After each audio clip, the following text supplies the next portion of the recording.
We're on the approach path to Dow Crag, and I'm sitting on volcanic ash.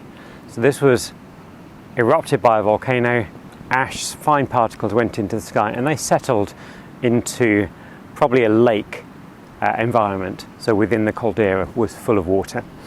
And we know that it was deposited in water because this layering that you have, this bedding, there's cross bedding in it. So there's cross bedding over here. We have areas which are slightly more ash rich and areas which are slightly less ash rich, and there's a little bit of normal graded bedding as well. So that looks like typical underwater sedimentary deposits. So why do we know it's a volcanic ash? Over here we have a lot of fragments. You can see each of these individual fragments. So this is a volcanic breccia.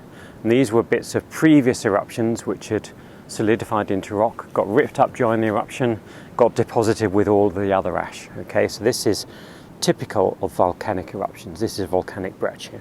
Over here we have one particular clast of that breccia here that landed in the sediment while the sediment was still soft and deformed it. So you can see the sediment is deformed around it underneath, and on top it's fills up the space and ends up being straight much quicker.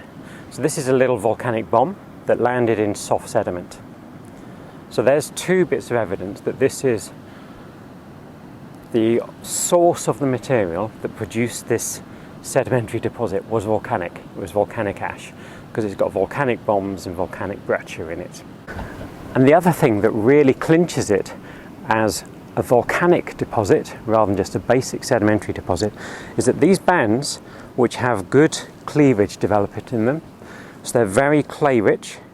So these, if it was just a sedimentary rock, this would be a mudstone and a slate once it's been metamorphosed, and it would be black. But this is very pale, okay? And that's because the clays that you develop in volcanic ashes, when volcanic ashes land in water, they make very, very iron poor clays, almost pure kaolin and smectite clays. And they end up producing these very, very light cleaving slates once they're metamorphosed. So this is a volcanic slate, and it's a little fine ash band within the other volcanic subaqueous deposits.